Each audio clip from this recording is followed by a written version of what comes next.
जानकी जीवन स्मरण जय जय राम. उत्कट भावनेने भगवंताची उपासना करावी. विस्तव माहीत नसला तरी तो हाताला चुकूनही लागला तरी हात भाजतो. किंवा हा परिसय हे माहीत नसूनही लोखंडाचा घण त्यावर मारला तरी त्याचं सोनं व्हायचं राहत नाही. त्याप्रमाणे ज्ञानाशिवाय नुसतं भक्तीने जरी भगवंताकडे गेलं तरी काम होतं. परंतु दुसऱ्या विषयांची आसक्ती जोवर आपल्याला सुटत नाही तोवर मनापासूनची भगवत भक्ती होत नाही. जिथे उत्कट भावना आहे तिथे सगुण मूर्तीला मनुष्यधर्म प्राप्त होतील.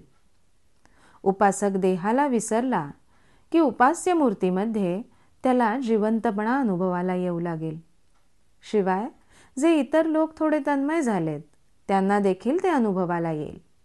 परंतु उपासकाची किंवा भक्ताची भावना नेहमी तितकी उत्कट राहीलच असा नेम नाही. म्हणून अशा उपासकाला मूर्तीमधल्या चैतन्याचा अनुभव येऊन देखील पारमार्थिकदृष्ट्या फायदा होईलच असं निश्चित नाही. एका मुलाने काही खोडी केली म्हणून शेजारच्या बाईने त्याला एक चापट मारली. त्याबरोबर त्या मुलाने मोठं भोकाड पसरलं आणि त्या बाईला शिव्या दिल्या. ते ऐकून त्याची आई बाहेर आली आणि तिने त्याला चांगलाच झोडपला. परंतु आईच्या हातचा इतका मार खाऊन सुद्धा तो मुलगा फार ओरडला नाही आणि त्याने आईला उलट शिव्या पण दिल्या नाहीत.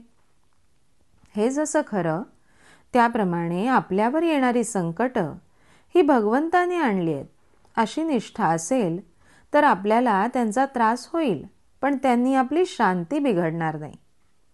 भगवंताचा विसर आपल्याला पडला की आपली शांती बिघडते.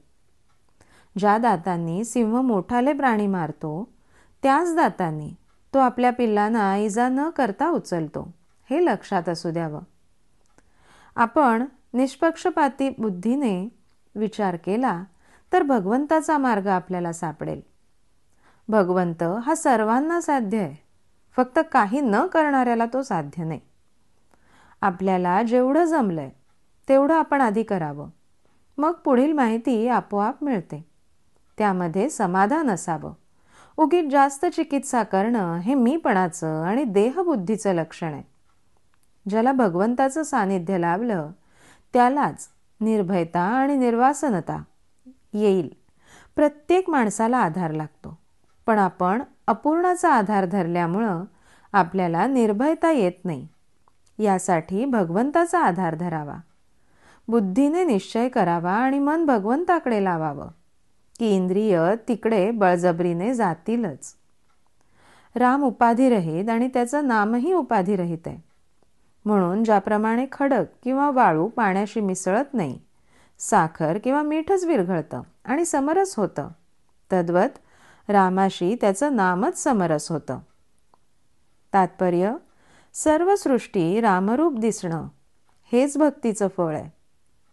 जानकी जीवन स्मरण जय जय राम.